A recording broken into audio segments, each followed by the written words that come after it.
नमस्कार साथियों, आज फिजिक्स में समझेंगे वर्ण विक्षेपण को और समझेंगे इसके संबंधित घटनाएं को देख लेंगे और तरंगदैर्घ्य किसे कहते हैं, ये सब चीजों को हम लोग समझेंगे। ठीक है, तो सबसे पहले ये समझना है कि वर्ण विक्षेपण मतलब क्या होता है। विक्षेपण मतलब होता है कि बिखर जाना, छितरा जाना, उसी को विक्षेपण कहते हैं। एकदम ठेठ भाषा में समझिए कि विक्षेपण मतलब ही होता है बिखर जाना, छितरा जाना, उसी को हम लोग विक्षेपण कहते हैं।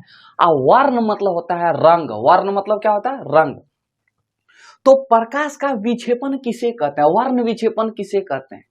तो जब प्रकाश किसी भी प्रिज्म पर पड़ता है, जब प्रकाश किसी भी प्रिज्म पर पड़ता है तो वह प्रिज्म जो है 7 रंगों में विभक्त हो जाता है। प्रकाश जो है 7 रंगों में विभक्त हो जाता है और इस 7 रंगों के विभक्त होने की घटना को हम लोग वर्ण विक्षेपण कहते हैं।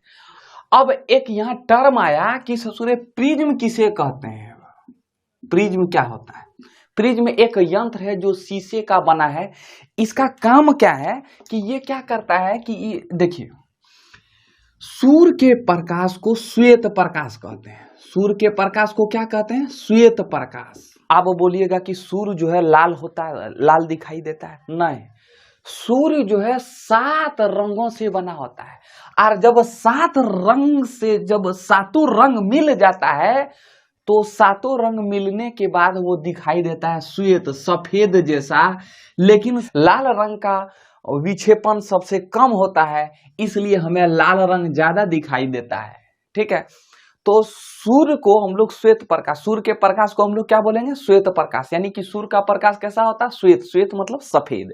आई मेरी बात समझ में? देखिए, सूर्य का जो प्रकाश है हमको लाल दिखता है।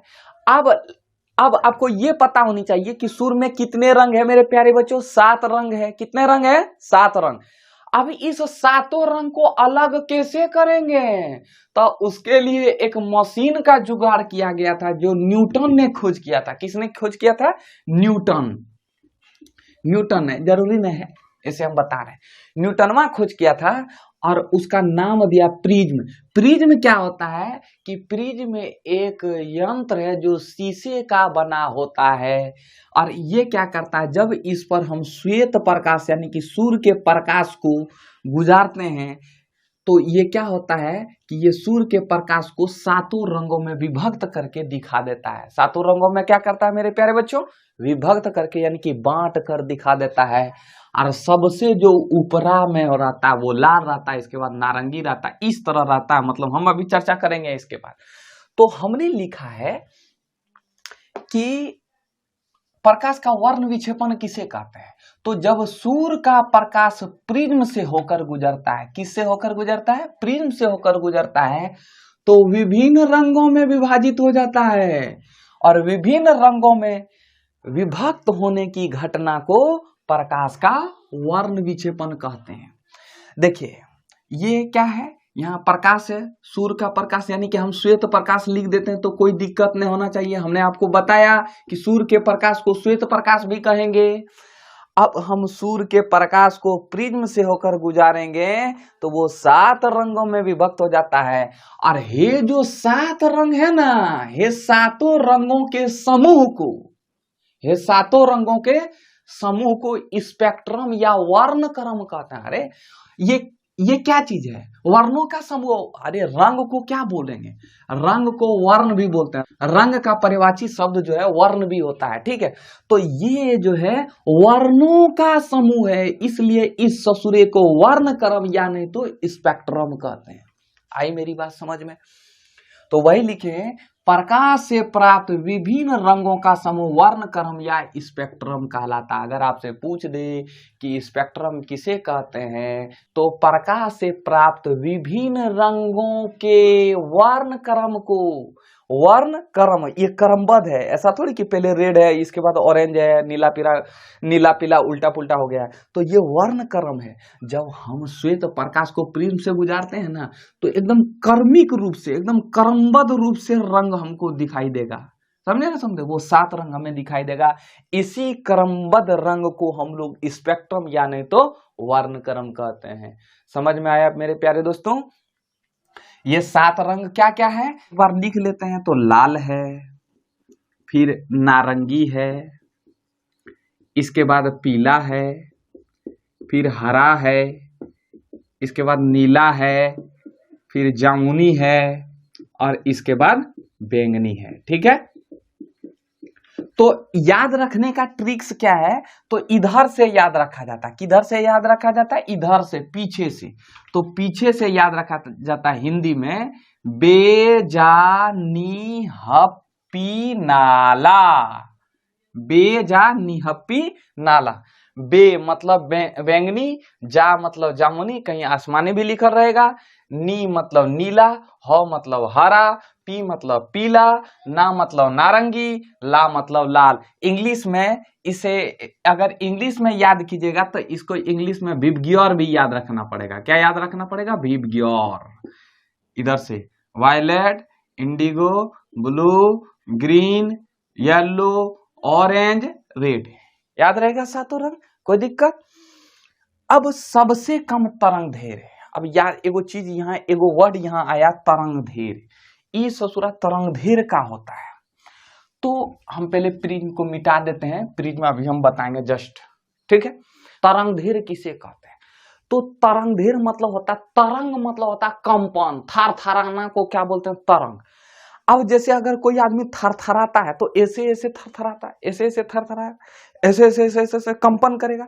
तो दो थरथराने के बीच की दूरी को तरंगधैर्य कहते हैं। आदमी अगर थरथराएगा तो ऐसे ऐसे थरथराएगा। तो ये हुआ आपका गर्त और ये हुआ श्रृंग। ऊपर वाला को बोलते हैं श्रृंग और नीचे वाला को गर्त कहते हैं। तो दो श्रृंग के बीच की दूरी को, दो श्रृंग के बीच की दूरी को और दो गर्त के बीच की दूरी को हम लोग तरंगधैर्य कहते हैं। तरंगधैर्य को इंग्लिश में वेवलेंथ कहते हैं। अभी एकदम ऐसे समझिए सिंपल भाषा में, दो थरथराने के बीच। अब जैसे यहाँ थरथराए, एगो यहाँ थरथराए, मान लो कोई आदमी यहाँ थरथराया, कोई आदमी यहाँ थरथराया, तो दोनों के बीच के थरथराने के दोनों के बीच की दूरी को क्या बोलते हैं? तरंगधैर्य। यानी कि समान काल में कंपन की गति को तरंगधैर्य कहते हैं। और तरंगधैर्य का एसआई मात्रक होता है एंगस्ट्रॉम। क्या होता है? एंगस्ट्रॉम। जैसे दूरी का एसआई मात्रक किलोमीटर होता है ना, दूरी को किलोमीटर मापते हैं। कभी सुने हैं कि वो 5 किलोग्राम दूरी गया है या 100 ग्राम दूरी गया है? ऐसा नहीं सुने होंगे। जब भी किलोमीटर में मापा जाता है दूरी को, थोड़ा मीटर में मापा जाता है या सेंटीमीटर में मापा जाता है। या कभी बोले हैं कि दुकान में जाकर बोले हैं कि 4 क्विंटल कपड़ा दीजिए, तो ऐसा कभी नहीं बोले हैं। उसी तरह तरंगधैर्य का भी माप है। तरंगधैर्य को एंगस्ट्रॉम में मापते हैं। किस में मापते हैं? एंगस्ट्रॉम में। तो एक एंगस्ट्रॉम में, एंगस्ट्रॉम को ऐसे दर्शाते हैं, एंगस्ट्रॉम को ए और यहाँ शून्य जैसा दे देते हैं। ठीक है, एक एंगस्ट्रॉम बराबर होता है 10⁻⁻10 मीटर होता है। एक एंगस्ट्रॉम बराबर कितना मीटर होता है? 10⁻⁻10 मीटर होता है। तो यहां लिखे हैं कि सबसे कम तरंगधैर्य बैंगनी रंग का होता है। अब एक वो बात याद रखिएगा,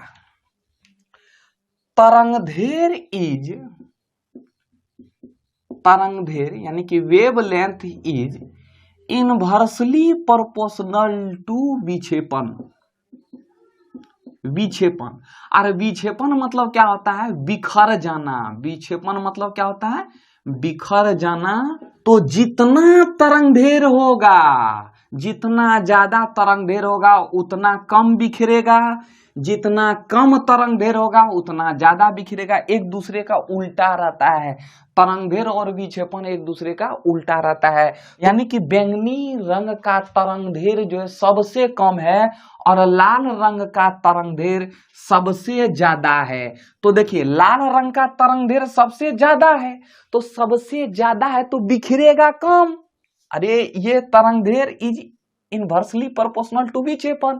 तो जितना ज्यादा तरंगधैर्य होगा उतना कम बिखरेगा, यानी कि जो है लाल रंग कम छितराएगा। तो यहाँ उल्टा हो जाएगा कि बैंगनी रंग का विक्षेपण क्या हो जाएगा? सबसे अधिक। तरंगधैर्य था सबसे कम बैंगनी रंग का, तो यहाँ क्या हो जाएगा? विक्षेपण सबसे अधिक हो जाएगा।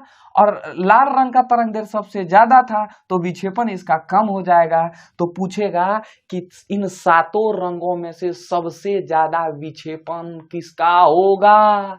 तो सबसे पहले देखना है विक्षेपण मतलब बिखरेगा कौन, सबसे ज्यादा कौन बिखरेगा? तो सबसे ज्यादा बिखरेगा बैंगनी रंग। देखिए ध्यान से समझिए, मान लीजिए ये लाल रंग है, ठीक है, यहाँ ये लाल रंग है और यहाँ हम हैं, ठीक है। अब ये लाल रंग है, यहाँ हम हैं, मान लीजिए एगो सिग्नल है, सिग्नल मतलब रेलवे का सिग्नल लाल है, ठीक है, और हम यहाँ हैं। तो जब हम यहाँ हैं तो अगर हम यहाँ इस ससुरा बिखर जाता, अगर यहीं बिखर जाता तो छितरा जाता, क्या हमको दिखाई देता? बिल्कुल नहीं दिखाई देता। लेकिन ससुरा ये बिखरता कम है, बिखरता कम है, तो इसलिए यहाँ तक पहुंच जाता है, यहाँ तक पहुंच जाता है। जैसे मान लीजिए ये फिचकारी है, जैसे होली खेले रघुवीरा वध में जो फिचकारी खेलते हैं होली में, पर मान लीजिए ललका रंग के पास कोई आदमी है, तो यहां से अगर हम फिचकारी में रंग भर कर डालें, तो अगर डालेंगे तो अगर यही जो है रंगवा बिखर जाता, क्या यहां तक पहुंच पाएगा? बिल्कुल नहीं पहुंच पाएगा। तो यहां क्या करते हैं, इसका मुंह जो है, इसका मुंह छोटा करते हैं और छोटा करके इसे मारते हैं, हर हर हर हर हर मारते हैं यहाँ इस जगह पर, तब जाता है। यानी कि ये कम बिखरा है, तभी तो यहाँ पहुंच पाया। अगर ज्यादा बिखरा रहता तो ससुरे यहाँ पहुंच नहीं पाता। इसी तरह लाल रंग में होता, लाल रंग कम बिखरता है, ये आदमी दिमाग लगाए कि चल तो सिग्नल वो में डाल देते हैं, तो ई जाके लाल रंग को सिग्नल में डाल देता। कभी सुने हैं बैंगनी रंग को सिग्नल में डालते हुए, या कभी देखे हैं बैंगनी रंग को सिग्नल में डालते हुए? हैं? नहीं देखे? तो समझे या नहीं समझे? तो हम वही यहाँ लिखे हैं कि बैंगनी रंग का विक्षेपण यानी कि बिखराव सबसे अधिक होता है और लाल रंग का बिखराव सबसे कम होता है। बिखराव मतलब विक्षेपण सबसे कम होता है। कोई दिक्कत? तो हमने पढ़ा विक्षेपण किसे कहते हैं। अगर श्वेत प्रकाश को किसी प्रिज्म से गुजारते हैं तो 7 रंग में विभक्त हो जाती है, तो उस 7 रंगों में विभक्त होने की घटना को हम लोग प्रिज्म कहते हैं। और वो 7 रंगों के समूह को स्पेक्ट्रम कहते हैं। और 7 रंग कौन कौन है? बेजानी, हप्पी, नाला। कोई दिक्कत? सबसे ज्यादा विक्षेपण होता है बैंगनी रंग का और सबसे कम विक्षेपण होता है लाल रंग का। देखिए सबसे ज्यादा विक्षेपण किसका होता है? बैंगनी रंग का। इससे कम किसका होगा? इंडिगो। इससे कम इसका, इससे कम इसका। जैसे जैसे ऊपर जाएंगे विक्षेपण कम होता चला जाएगा। कोई दिक्कत? और जैसे जैसे नीचे आएंगे तो सबका विक्षेपण ज्यादा होता चला जाएगा। और तरंगदैर्घ्य को किससे में मापते हैं? तो एंगस्ट्रॉम में मापा जाता है। किस में मापा जाता है? एंगस्ट्रॉम में मापा जाता है। ठीक है। और 1 एंगस्ट्रॉम बराबर 10⁻⁻10 मीटर होता है। उम्मीद करते हैं आप समझे होंगे। स्क्रीनशॉट लीजिए एक बार। सबसे पहले हम प्रिज्म को समझते हैं। बार बार प्रिज्म बोले जा रहे हैं, क्या आप बोल रहे हैं समझ में नहीं आता। तो प्रिज्म समझिए ना एकदम ठेठ भाषा में। प्रिज्म एक यंत्र है जो शीशे का बना होता है। वो प्रकाश को 7 रंगों में विभक्त करके दिखाता है। ठीक है। तो चलिए हम एक बार परिभाषा इसका समझा देते हैं। ऐसा पारदर्शी पिंड जिसमें 2 त्रिभुजाकार आधार या अपवर्तक तल एक दूसरे की ओर हो, प्रिज्म कहते हैं। क्या बोला समझ में नहीं है, परिभाषा खाली इस तरह दिमाग में रखिएगा। ठीक है। मतलब त्रिभुजाकार आधार है प्रिज्म। जब भी होता है त्रिभुजाकार आधार, तो अगर हम मान लीजिए त्रिभुजाकार आधार जैसा, अगर मान लीजिए ये आपका कॉपी है, ठीक है, तो ये कॉपी है, हम इसको त्रिभुजाकार आधार में बनाएंगे। इसको भी हम ऐसे मोड़ देते हैं। ठीक है। ये आपको त्रिभुजाकार आधार जैसा दिख रहा है। तो देखिए इसमें कितने सतह हो गए? तो 1 2 3 4 5, 1 2 3 4 5, इसमें कितने सतह होते हैं? 5 सतह होते हैं। तो किसी भी प्रिज्म कितने सतहों से घिरा होता है? 5 सतहों से घिरा होता है। और फिर हम ठेठ भाषा में लिखें कि प्रिज्म एक यंत्र है जो शीशे का होता है। और वर्ण विक्षेपण के लिए किसकी जरूरत होती है? प्रिज्म की जरूरत होती है। देखिए हम प्रिज्म का चित्र बनाए। ये हुआ आपतित किरण। आपतित किरण विरल माध्यम से सघन माध्यम में जाएगा, फिर यहां से ये जो है सघन माध्यम से फिर विरल माध्यम में जाएगा। तो ये जगह पर क्या होगा? निर्गत कोण। हम आपको बताए हैं, ये सब चीज सब बताए हैं। तो पी क्यू क्या हो जाएगा? आपतित किरण। क्यू आर क्या हो जाएगा? अपवर्तित किरण। आप समझते हैं क्यू आर हो जाएगा अपवर्तित किरण। निर्गत किरण कौन हो जाएगा? R S. और थीटा क्या हो जाएगा? विचलन कोण। ये जाना चाहेगा इधर, लेकिन इधर जाएगा, अपवर्तन के कारण इधर जाएगा, विरल से सघन माध्यम में तो अविलंब की तरफ झुकेगा। तो ये था आपका विचलन कोण। और ये हुआ आपका आपतन कोण। R1 क्या हो जाएगा? R1 अपवर्तन कोण और R2 भी अपवर्तन कोण हो जाएगा। कोई दिक्कत? ये आपका मतलब ये सोचिए कि ये अभिलंब है। ठीक है। तो ये आप फिगर ड्रॉ कर लीजिएगा। कोई दिक्कत? एक बार इसका स्क्रीनशॉट लीजिए। देखिए हम लोग प्रकाश के रास्ते को देख सकते हैं, आदमी के रास्ते को तो देख सकते हैं, आराम से रोड को देख सकते हैं, लेकिन क्या हम लोग प्रकाश के रास्ते को देख सकते हैं? बिल्कुल नहीं देख सकते। लेकिन विज्ञान ने वो कर दिखाया है, जिसे देख सकते हैं। पूछेगा कैसे जनाब? तो एक काम कीजिए, वो टॉर्च लीजिए, ये मान लीजिए टॉर्च है, तो टॉर्च है तो टॉर्च यहाँ जलाइए। टॉर्च को जब जलाइएगा, इसके नीचे में जो है आप अगरबत्ती जला दीजिए। अब जब अगरबत्ती जलाइएगा ना, तो जब धुआं जो है यहाँ जब आएगा, टॉर्च रोशनी में जब आएगा, धुआं से रोशनी जब टकराएगा, तब आपको दिखना शुरू हो जाएगा कि प्रकाश का रास्ता किधर। आप जो है अभी तुरंत जस्ट वीडियो के बाद आप प्रैक्टिकल कीजिएगा, समझे ना? समझे? हमारे पास वैसे कुछ है नहीं यहाँ नहीं है, हम आपको करके दिखा देते हैं, ठीक है? तो प्रकाश का परिकिरणन किसे कहते हैं? तो परिकिरणन को भी समझिए ना कि बिखर जाना। कुछ देर के लिए आप समझिए कि परिकिरणन मतलब भी होता है बिखर जाना, ठीक है? तो परिकिरणन किसे कहते हैं? तो प्रकाश के कण, प्रकाश क्या है? एक कण है। जब धूल कण से टकराता है, वायुमंडल के धूल कण से टकराता है, तो वो ससुरा बिखर जाता है। वो क्या होता है? बिखर जाते हैं। तो इस बिखरने की घटना को बोलते हैं प्रकाश का परिकिरणन। Are you getting this point? अब परिकिरणन से ही कुछ घटनाएं होती है जो आम जीवन में देखने को मिलता। पहली घटना है कि चंद्रमा से अंतरिक्ष यात्रियों को आसमान का काला दिखना। चंद्रमा से अंतरिक्ष यात्री को क्या आसमान कैसा दिखता है? काला। और आसमान का रंग कैसा दिखता है? नीला। रेलवे के सिग्नल में लाल रंग का प्रयोग होता है। क्यों होता है हम आपको बताएंगे। और सूर्योदय और सूर्यास्त के समय सूर्य लाल ही क्यों दिखाई देता है? जबकि सूर्य जो है 7 रंगों का मिश्रण है, तो 7 रंग दिखना चाहिए कि नहीं? केवल लाल ही क्यों दिखाई देता है? लाल मतलब रक्ता मतलब खून, ब्लड जैसा क्यों दिखाई देता है? कहने का अर्थ है कि लाल काहे दिखाई देता है? ब्लड का रंग कैसा होता है? लाल। इसके बारे में हम लोग समझते हैं। फिलहाल आप इसका स्क्रीनशॉट लीजिए। बताइए, हमने आपको क्या बताया कि परिकिरणन मतलब होता है बिखर जाना, और वर्ण विक्षेपण मतलब भी होता है बिखर जाना। दोनों में देखिए ना बिखर रहा है। उसमें क्या हो रहा है कि प्रिज्म में बिखर रहा है, और इसमें धूल कण से टकरा कर बिखर रहा है। दोनों एक ही है, ठीक है? दोनों एक ही जैसा परिभाषा है। एकदम सेंस को समझिए, समझ रहे हैं कि नहीं? नहीं तो आप जो है कंसेप्ट से नहीं पढ़िएगा ना, तो आपको याद नहीं रहेगा, ठीक है? तो हमने आपको बताया कि परिकिरणन किसे कहते हैं। तो जब प्रकाश की किरणें धूल कण से, जब सूर्य के प्रकाश धूल कण से टकराता है, तो टकरा कर क्या होता है? बिखर जाता है। वायुमंडल में कई छोटे छोटे धूल कण है, और जब ससुरा इससे टकराएगा तो ये बिखरेगा, इधर जाना चाहेगा, इधर जाना रहेगा, बिखर जाना। इसी को हम लोग परिकिरणन कहते हैं। कहा जाता है कि अगर वायुमंडल में परिकिरणन नहीं होगा तो हमें आकाश जो है काला दिखाई देगा। तो हमें आकाश कैसा दिखाई देगा? काला। अच्छा, एक बात और, तो 7 रंग है। तो 7 रंग में हमने आपको बताया था कि लाल रंग सबसे ऊपर, इसके बाद बैंगनी। तो एक बात बताओ, सबसे ज्यादा कौन बिखरेगा? तो सबसे ज्यादा बैंगनी रंग बिखर जाएगा।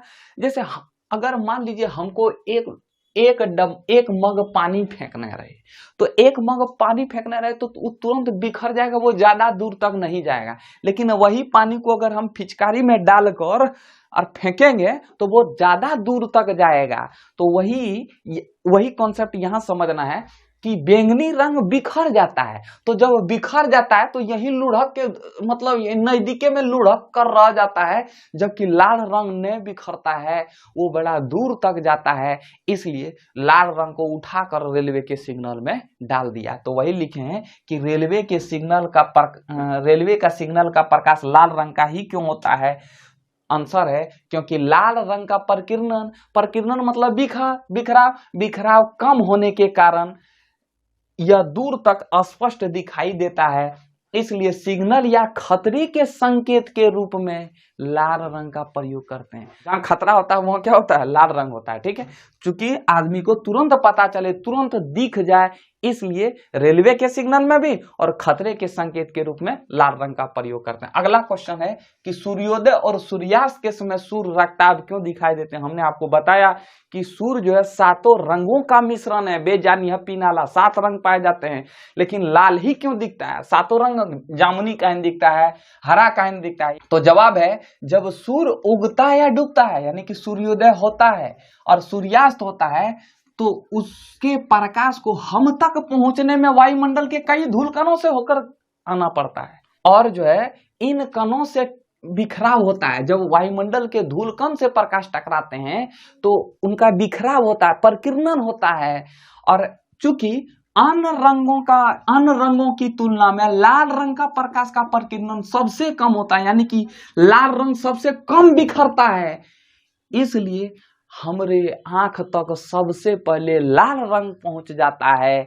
तो इसलिए सूर्योदय और सूर्यास्त के समय सूर्य लाल दिखाई देता है या रक्ताभ दिखाई देते हैं। कोई दिक्कत? अगर दिक्कत नहीं है तो एक बार स्क्रीनशॉट लीजिए इसका। प्रश्न कहता है कि स्वच्छ आकाश का रंग नीला होता है और जबकि किसी अंतरिक्ष यात्री को काला दिखाई देता है। अंतरिक्ष यात्री, अंतरिक्ष मतलब समझिएगा ना कि जहां वायुमंडल नहीं हो, जहां जैसे अभी हम लोग कहाँ रह रहे हैं, वायुमंडल में यहाँ सब वायु का मिश्रण है, कार्बन डाइऑक्साइड है, नाइट्रोजन है, ऑक्सीजन है, वहां वैसा नहीं होता है, उसी को अंतरिक्ष कहते हैं। तो अंतरिक्ष यात्री को जो है काला दिखाई देता है आसमान। क्यों? तो अगर मान लीजिए हम अंतरिक्ष पर गए तो हम अंतरिक्ष यात्री हो गए, ठीक है, तो वहां से अगर हम आसमान को देखेंगे तो आसमान हमें काला दिखाई देते हैं। क्यों? चूंकि अंतरिक्ष में धूलकण नहीं पाए जाते हैं। जब धूलकण नहीं होंगे तो ससुरे परिकिरणन कहां से होंगे, कहां से प्रकाश बिखरेंगे, ठीक है। तो लिखे हैं कि सूर्य का प्रकाश जब वायुमंडल से होकर गुजरता है तो उसका वायुमंडल के गैसों के अणुओं, पानी के बूंद, वायुमंडल में पानी के बूंद भी होते हैं, धूलकण भी होते हैं, उससे क्या होता है? प्रकीर्णन होता है। जब प्रकीर्णन होता है तो इनमें सबसे ज्यादा सूक्ष्म कण, इनमें सबसे सूक्ष्म कण गैसों के अणु होते हैं। इनमें सबसे ज्यादा जो है सूक्ष्म कण गैसों के अणु होते हैं जो नीले रंग को अधिक प्रकीर्णित करते हैं, जो नीले रंग को क्या करते हैं? अधिक बिखारते हैं, यानी कि अधिक छितराते हैं। यही प्रकीर्णित प्रकाश हमारी आंखों तक पहुंचता है और इसलिए हमें आकाश कैसा दिखाई देता है? नीला। एक्चुअली में क्या होता है कि सूर्य से 7 रंग आते हैं, तो सबसे ज्यादा इसमें जो है प्रकीर्णन किसका है, यानी कि सबसे ज्यादा अगर देखने चलिए तो सबसे ज्यादा जो है विक्षेपण किसका है? बैंगनी रंग का, यानी कि वो सबसे ज्यादा बिखर जाता है। एक्चुअली में इसमें क्या होता है कि जब दिन के समय में जो है सीधे न पढ़कर क्षैतिज में पढ़ते हैं, सीधे न पढ़कर किस तरह पढ़ते हैं? क्षैतिज में पढ़ते हैं, इसलिए जो है सबसे ज्यादा प्रकीर्णन जो है किसका हो जाता है? नीले रंग का हो जाता है, इसलिए हमें आकाश नीला दिखाई देता है। लाल रंग का प्रकीर्णन नहीं होता है, यहाँ नीले रंग का प्रकीर्णन हो जाता है, ठीक है। जबकि अंतरिक्ष में धूलकण नहीं होते हैं, जिस कारण प्रकाश सीधे पृथ्वी पर चली जाती है, इसलिए अंतरिक्ष यात्री को कैसा दिखाई देता है? काला दिखाई देता है। याद रखिएगा, अगर हमारे वायुमंडल में प्रकाश का प्रकीर्णन नहीं होगा तो आकाश कैसा दिखाई देगा? काला दिखाई देगा। याद रहेगा? एक बार इसका स्क्रीनशॉट लीजिए। बैंगनी रंग का जो है प्रकीर्णन सबसे अधिक होता है। आप जानते हैं प्रकीर्णन मतलब होता है बिखराव, सबसे ज्यादा बिखरता है बैंगनी रंग और लाल रंग का प्रकीर्णन सबसे कम होता है। आप समझ रहे हैं? अब देखिए ये इंपॉर्टेंट बात है, नीले रंग के प्रकाश का प्रकीर्णन जो है, नीले रंग के प्रकाश का प्रकीर्णन जो है लाल रंग के प्रकाश की अपेक्षा 10 गुना होता है। मतलब 10 गुना अधिक होता है नीले रंग का प्रकाश का प्रकीर्णन। किससे? लाल रंग के प्रकाश के प्रकीर्णन से, ठीक है। याद रखिएगा, इसी कारण जो है आसमान जो है नीला दिखाई देता है। इसी कारण आसमान क्या होता है? नीला दिखाई देता है। अब अगला टर्म्स है टिंडल इफेक्ट। हिंदी में टिंडल प्रभाव कहते हैं, इंग्लिश सी बोलिए ठीक रहेगा। टिंडल प्रभाव किसे कहते हैं? तो ध्यान से समझिए, हम आपको प्रैक्टिकल करके दिखाते हैं। देखिए ये बोतल पानी है, ठीक है, एक बोतल पानी है और ये जो है मोमबत्ती है, मोमबत्ती को भी जला दिए हैं, ठीक है। अब जब हम इससे जो है प्रकाश को इधर ले जाएंगे, अगर हम इधर देखेंगे, अगर हम इधर इस साइड देखेंगे, ये जो है मोमबत्ती है और इस साइड हम प्रकाश को देखेंगे तो आप देखिए एकदम आराम से जो है मोमबत्ती इधर दिख रहा है, आप भी देख सकते हैं। अब देखिए दिख रहा होगा, देखिए दिख रहा है, कोई दिक्कत। लेकिन अब यहां पता चला कि जो है प्रकाश का पथ किधर है, रास्ता किधर है। आप इधर से देखिए, ये पिछवाड़े ई क्षेत्र से देखिए, ठीक है। देखिए आपको दिख रहा होगा, दिख रहा है कि नहीं। लाइट भी बंद कर दीजिए, लाइट बंद कीजिए। देखिए आपको दिख रहा होगा, दिख रहा है, एकदम आराम आराम से दिख रहा है। लेकिन अब हम इसमें क्या करने वाले हैं, अब देखिएगा थोड़ा सा। अब आपके हम सामने में करते हैं, लाइट जलाओ। अब इसमें जो है हम दूध के पाउडर को मिक्स कर रहे हैं, मिला रहे हैं। तो देखिए जरा ध्यान से समझिएगा, ये पानी था, अब वो पानी के साथ हम दूध के पाउडर को मिला रहे हैं, तो ये क्या हो गया, कोलाइडी कण हो गया, ये कोलाइडी विलयन हो गया। कौन सा विलयन हो गया, कोलाइडी विलयन। जब केवल पानी था, केवल द्रव था, लेकिन जब हम दूध के पाउडर को मिलाएं तो इसी को हम लोग क्या कहेंगे, कोलाइडी विलयन, यानी कि इसमें छोटे छोटे कण मिल गए। तो कोलाइडी विलयन किसे कहते हैं, तो किसी माध्यम में छोटे छोटे कणों के निलंबन, निलंबन मतलब क्या होता है, मिला देना। किसी भी छोटे छोटे कणों को मिला देना, उसी को हम लोग क्या बोलते हैं, कोलाइड कहा जाता है। उसको छोटे छोटे कण को क्या कहते हैं, कोलाइड। यानी कि दूध का पाउडर क्या है, कोलाइड, और ये पूरे जो है घोल क्या है, कोलाइड विलयन। घोल को हम लोग साइंस की भाषा में विलयन कहते हैं। जैसे चीनी और पानी के घोल को विलयन भी कह सकते हैं, ठीक है। तो हम लोग घोल ना बोलकर विलयन बोलते हैं, ठीक है। अब ये क्या हो गया, कोलाइड विलयन, यानी कि इसमें छोटे छोटे कण मिल गए।